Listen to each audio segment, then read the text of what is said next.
اب مسائل بہت ہیں، سردی کی شدت میں اضافہ ہے، ٹینٹوں میں رہنا محال ہے. ہم جو اسلام آباد اور لاہور اور کراچی اور پشاور کے لوگ ہیں، کمروں کے اندر بھی گرم نہیں ہوتے اور سردی کا احساس زیادہ ہوتا ہے. تو آپ خود امیجن کریں کہ ان ٹھنڈے علاقوں میں جہاں نیچے پانی اور اوپر جو آپ ایک ٹینٹ میں معصوم بچوں اور بزرگوں اور بوڑھوں کے ساتھ موجود ہو تو ان کی تکالیف کتنی ہوگی.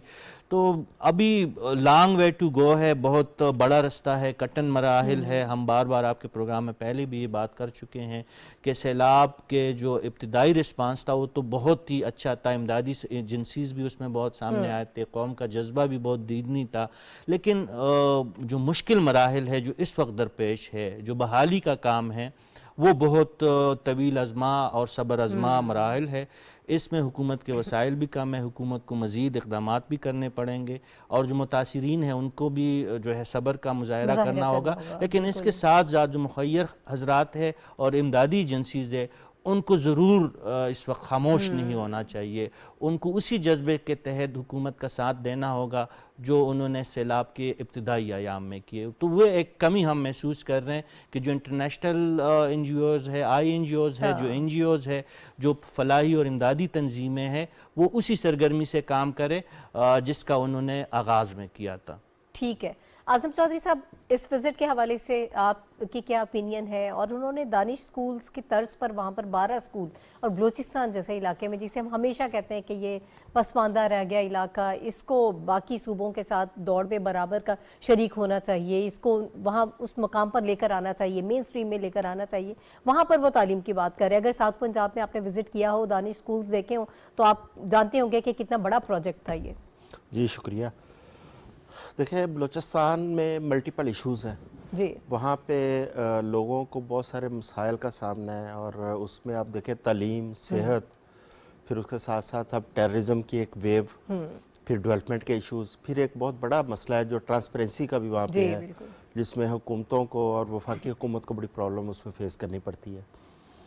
یہ دانش اسکول والا جو آپ نے ذکر کیا، یہ میں نے تمام دانش اسکول میاں شہباز شریف صاحب کے ساتھ وزٹ کیے ہوئے ہیں جب یہ پنجاب میں بنائے گئے تھے. یہ state of the art school ہے اور بڑا ایک اس میں اچھا انہوں نے نظام تعلیم اس میں رائج کیا. اور بلوچستان میں میں سمجھتا ہوں کہ یہ بہت بڑا ایک سٹیپ ہوگا کہ وہاں کی تعلیم کے لیے، بچوں کی تعلیم کے لیے وزیر اعظم نے اسی ویژن کے ساتھ اور اسی جذبے کے ساتھ کام شروع کیا جو انہوں نے پنجاب میں کیا تھا. کیونکہ اس طرح کے مہنگے اسکولوں میں عام آدمی کا بچہ وہ پڑھانے کا تصور نہیں ہے. بالکل ایسے ہی ہے. لیکن یہ اس وقت گورنمنٹ پنجاب نے، وزیر اعلیٰ شہباز شریف صاحب نے یہ سٹیپ لیا تھا کہ وہ عام بچوں کے لیے انہوں نے ایچسن یا اس لیول کا اسکول بنا کے دیا کہ وہ لوگ اب فخر محسوس کرتے ہیں کہ ان کا بچہ دانش اسکول میں پڑھتا ہے. اسی طرح بلوچستان میں بھی جو اب یہ بنانے جا رہے ہیں، میں سمجھتا ہوں کہ اس سے وہاں پہ بچوں کی گروتھ میں، ان کی تعلیم میں بہت بڑی ایک چینج آئے گی. لیکن اس کے ساتھ ساتھ میں یہ بھی ساتھ ایک گورنمنٹ سے یا وزیر اعظم سے درخواست کروں گا جو وہاں پہ آلریڈی اسکول ہے انہیں بھی تھوڑا سا اپ گریڈ کریں، ان کو بھی تھوڑا سا اسٹرینتھن کریں، کیونکہ بہت سارے علاقے ایسے ہیں، کیونکہ بلوچستان رقبے کے لحاظ سے بہت بڑا ہے اور وہاں پہ بہت دور دور تک ٹریول کرنا پڑتا ہے. اب وہ دانش سکول آنے والا بچہ اگر اس کے گھر کے نزدیک آلریڈی سکول ہے تو کم از کم وہ بھی تھوڑا سا اپ گریڈ ہو تو ان کے لیے آسانیاں پیدا ہو جائیں گی. دوسرا دیکھیں بلوچستان میں وزیر اعظم نے جو اس وقت وہاں پہ سیلاب کے حوالے سے جو انہوں نے آج وزٹ کیا اور سیلاب، اب دیکھیں 4 کروڑ پاکستانی اس سیلاب سے متاثر ہوا ہے اور اس میں چنبے کی بات یہ ہے کہ پاکستان کا قصور بھی کوئی نہیں ہے.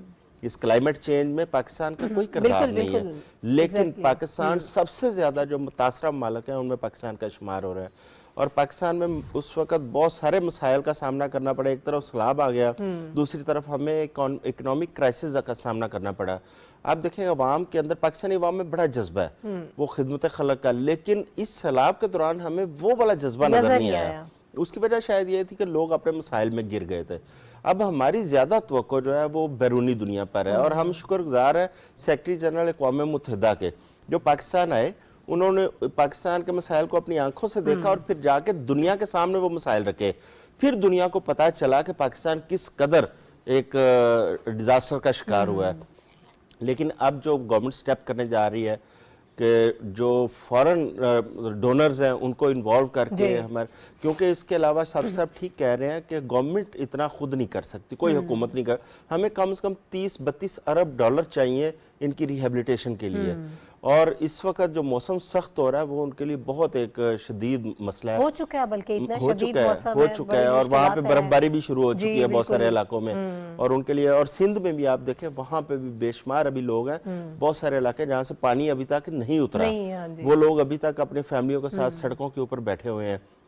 اس لیے پہلی ترجیح تو یہی ہے، حکومت جس طرح کر رہی ہے، قوم کو بھی آگے بڑھنا چاہیے، ہمارے جتنے مخیر لوگ ہیں ان کو آگے بڑھنا چاہیے، ان کی ری سیٹلمنٹ، ری ہیبلیٹیشن کے لیے اپنا کردار ادا کرنا چاہیے۔ ٹھیک ہے، اچھا ہمایوں صاحب میں آپ کی طرف آؤں گی، ڈونرز کانفرنس کے حوالے سے میں آپ سے جاننا چاہ رہی ہوں، 9 تاریخ کو جنیوا میں ہے، اس میں بہت سارے ممالک ایسے ہیں جن کے نمائندے شرکت کریں گے، اور ہم جو شروع سے ہی یہ کوشش کر رہا ہے پاکستان، جب سے شہباز شریف صاحب یا ہمارے وزیر خارجہ کی اگر میں بات کروں بلاول بھٹو زرداری صاحب، بڑی انہوں نے کوشش کی ہے کہ لوگوں کو اس معاملے میں انگیج کریں، اور ہم کلائمیٹ جسٹس کی بات کر رہے ہیں، اس مرتبہ ہم ایڈ کی بات نہیں کر رہے کہ ہمیں جناب معاونت چاہیے، ہمیں ایڈ فراہم کریں، تو ہم اس جسٹس کی بات کر رہے ہیں۔ آپ کو کتنی فائدہ مند لگتی ہے یہ کانفرنس اس میں؟ جی تھینک یو ناہید، میرا خیال ہے یہ بہت ٹائملی ہو رہی ہے، کیونکہ اس وقت جس طرح کی ابھی آپ نے رشید صاحب نے بھی کہا، اعظم صاحب نے بھی کہا، سردیوں کا یہ ٹائم آ گیا، اور جس میں فلڈ کا جو انیشل رسپانس تھا، گورنمنٹ آف پاکستان نے بڑا ایکسلنٹ کام کیا، اس کے ساتھ ساتھ انٹرنیشنل آئی این جی اوز اور ہمارے جو لوکل فلاحی ادارے جو تھے ان کا بھی بڑا زبردست رول تھا، اور پھر پاکستانی پاپولیشن جو ہے، جو ہماری عوام ہے، اور ایک محتاط اندازے کے مطابق کہا جاتا ہے کہ دنیا کی سب سے زیادہ فلنتھرافک قوموں کے اندر اس کا شمار ہوتا ہے، جب بھی کبھی مسائل کا سامنا ہوا تو ہم سارے اکٹھے ہو جاتے ہیں، اس دفعہ بھی۔ اور پھر اس کے بعد میڈیا کا جو رول ہے وہ بھی بڑا اہم تھا، ہم نے بہت زیادہ اس کے اوپر کوریج کی، تمام میڈیا نے، پرائیویٹ نے بھی اور اسٹیٹ نے بھی، ان ساری چیزوں نے جو پہلا رسپانس تھا اس میں تو بڑا افیکٹو جو ہے ہم نے جو ڈیمیج کنٹرول کا تھا وہ کیا۔ اب جو اعظم صاحب نے بھی کہا، جو ایک محتاط اندازے کے مطابق کہا جا رہا ہے کہ ہمیں جو انیشل نقصان پہنچا ہے وہ 34 سے کچھ 40 ارب ڈالر کا ہے، اور پھر اس کو جو فرسٹ رسپانس کے اندر ری ہیبلیٹیٹ کرنے کے لیے جو ہمیں امداد چاہیے وہ تقریباً 16 سے 20 ارب ڈالر کی ہے۔ تو ایکیومولیٹو اگر ٹوٹل رفلی کریں اور لے مین انڈرسٹینڈنگ میں کریں تو آپ کو 50 سے 60 ارب ڈالر چاہیے اس نقصان سے بچنے کے لیے، وہ بھی اس صورت میں کہ اگلے سال اللہ کرے کہ یہ معاملات اس حد تک نہ جائیں۔ لیکن جو مختلف انٹرنیشنل ایجنسیز جو ہیں جو اس کے اوپر کام کرتی ہیں، ان کی رپورٹس کے مطابق پاکستان دنیا کا 7واں یا 8واں موسٹ ولنریبل کنٹری ہے، جو پچھلے 15-20 سالوں میں مسلسل جو ہے جو اس قسم کے شاکس ہیں اس کا سامنا کرتا رہا ہے اور آگے بھی کرتا رہے گا، کیونکہ ہم فالٹ لائن پہ ہیں، گلوبل ساؤتھ کا حصہ ہیں، یہاں ہیٹ ویو بھی آتی ہے، یہاں پہ ڈراؤٹس بھی آتے ہیں، یہاں پہ جو ہے پولیو کے کیسز بھی ابھی تک ہیں، اس کے علاوہ کووڈ کا ایک بہت بڑا ایشو تھا، اس کے علاوہ اور زلزلے آتے رہے ہیں۔ تو یہ ہمیں یہ دیکھنا ہے کہ اگلے سال بھی یہ چیزیں بڑھ سکتی ہیں۔ پھر اب یہ چونکہ خریف کی فصل کا وہ موقع آ گیا ہے تو اس میں ہمیں ملٹیپل اور چیزیں بھی چاہیے، جس میں ہم نے سیڈز کی ہمیں وہ جو چاہیے، فرٹیلائزر کی چاہیے، پھر گیس کی قلت ہو رہی ہے۔ ان ساری صورتحال میں جو آپ نے ذکر کیا کلائمیٹ جسٹس کا، جو کہ کوپ 27 میں پاکستان اس ایجنڈے کے اندر شامل کرنے میں کامیاب ہوا بیکاز آف افیکٹو ڈپلومیسی، اس میں اب 9 جنوری کو جو جنیوا میں کانفرنس ہوگی اس میں پرائم منسٹر کی، ہماری جو کلائمیٹ چینج کی منسٹر ہیں، فارن منسٹر ہیں، اسٹیٹ منسٹر ہیں، ان کے اپنے مختلف کاؤنٹر پارٹ کے ساتھ گفتگو ہوتی رہی۔ کل ہوئی کہ ان کے جو ہے لیڈرشپ ہے اس کے ساتھ بات ہوئی، آرمی چیف سعودی عربیہ کا دورہ کرنے جا رہے ہیں، اس طرح اور ہمارے بہت سارے قریبی دوست ہیں جس میں چائنا ہے، ٹرکی ہے، ملیشیا ہے، یونائٹڈ اسٹیٹس آف امریکہ ہے۔ تو میرا خیال ہے یہ بہت ٹائملی ہے کہ اس وقت 9 جنوری کو جو ہے اس کلائمیٹ جسٹس کی بات کو بڑھاتے ہوئے اور ان ساری چیزوں کو، اور ہم چونکہ اس وقت آئی ایم ایف کے پلان کے اندر بھی ہیں، ہماری اکنامک سچویشن کے اندر بھی جو ہے معاملات جو ہیں وہ تھوڑے سے گڑبڑ ہیں، تو ان ساری چیزوں کے ساتھ دنیا کے آگے یہ رکھنا کہ یہ جو کچھ ہم سہ رہے ہیں اس میں ہمارا قصور لیس دین 0.1% ہے، اور ہمیں نقصان جو ہوا وہ دنیا کے 7ویں 8ویں بڑے ملک کی حیثیت سے ہوا۔ تو ہمیں جو ہے جسٹس چاہیے اور ہماری ہیلپ کرنی چاہیے، اور یہ کوئی بھی ملک ہو، چاہے یہ ڈیولپنگ کنٹری ہو، چاہے دی موسٹ ڈیولپ کنٹری امریکہ جس کا وہ ہے، اگر وہاں پہ بھی اس قسم کی کیٹاسٹرفی آ جاتی تو یہ شاید وہ اکیلا کرنے سے قاصر ہوتا۔ بالکل صحیح، دنیا کو اس ایشو کے اوپر مل کے بات کرنی، اور 9 جنوری کو جو ہے اب ہم دیکھیں گے کہ وہ دنیا کس طرح ریسپانس کرتی ہے۔